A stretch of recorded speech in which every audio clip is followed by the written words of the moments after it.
কি ব্যাপার বৌমা, তুমি বিকালবেলা খাবার খাইতেছ কেন? তুমি না রোজা রাখছো? রোজা ভাঙছো কেন? না মা, আমি তো রোজা রাখছিলাম, কিন্তু হঠাৎ করে একটা প্রবলেম হয়েছে, তো তাই রোজাটা আসলে ভেঙে গেছে। এই জন্য আমি খাবার খাচ্ছিলাম। ও বুঝেছি, এইটা হচ্ছে তোমাদের ইয়ং ছেলে মেয়েদের রোজা না রাখার একটা বাহানা। বুঝতে পারছি, তুমি রোজা রাখবা না, তাহলে সেহেরি খাইলা কেন ভোর রাতে? আম্মা, আপনি আমার কথাটা শুনুন একটু। কি কি বিষয়, কি নতুন করে এখন আবার নাটক করবা? বুঝছি তো তুমি রোজা না রাখার ফোন দিয়া। এই তো হচ্ছে তোমার বাহানা।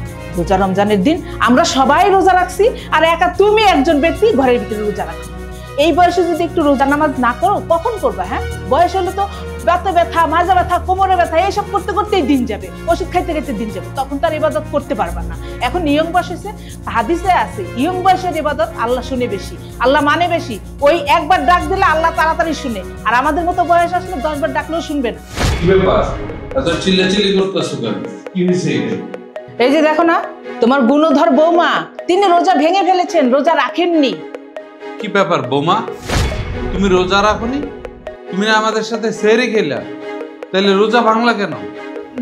না মানে আব্বা, কি বলবো, মানে আমি রোজা রাখছিলাম, বাট আমার একটা সমস্যা হয়েছে, যার কারণে আমার রোজাটা মানে রাখতে পারলাম না। ছি, তুমি একটা প্রাপ্ত বয়স্ক মেয়ে হয়ে রোজা রাখোনি?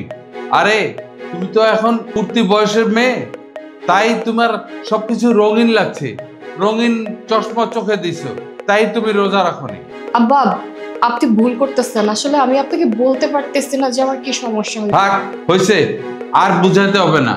আশেপাশের লোকজন জানতে পারলে কি বলবে যে ছেলের বউ সে রোজা রাখে না। শোনো, তুমি আমাদেরকে বুঝায় না যে তোমার এই হয়েছে সেই হয়েছে, এত প্রবলেম দেখায় না। রোজা রাখোনি সেটা বলো। আপনারা আমার কথাটা একটু বোঝার চেষ্টা করেন, শুধু শুধু আপনারা আমাকে কথা শোনাচ্ছেন। আমি আসলে আপনাদেরকে বলতে পারতেছি না, আমার একটা প্রবলেম হয়েছে, একটু বোঝার চেষ্টা করেন। এই সময় ইফতারের কি ব্যাপার সুমাইয়া, তুমি খাবার নিয়ে বসে আছো কেন? তুমি রোজা রাখো নাই? আমি রোজা রাখছিলাম না, আমার একটা প্রবলেম হয়েছে, যার কারণে আমি এখন রোজাটা রাখতে পারিনি। বাস, আর কিচ্ছু বলতে হবে না, আমি না সবকিছু বুঝি। কি এমন সমস্যা তোমার যার কারণে তুমি রোজা রাখতে পারো নাই? আমাকে বলো, তোমার কি এমন সমস্যা? আরে বাবা, পুরো বছরের 11টা মাস বাদে শুধুমাত্র একটা মাস আছে যেই মাসে আল্লাহ পাক আমাদেরকে কিছু নিয়ম কানুনের ভিতরে বেঁধে রাখছে, আমাদেরকে ইবাদত বন্দেগী করতে বলছে।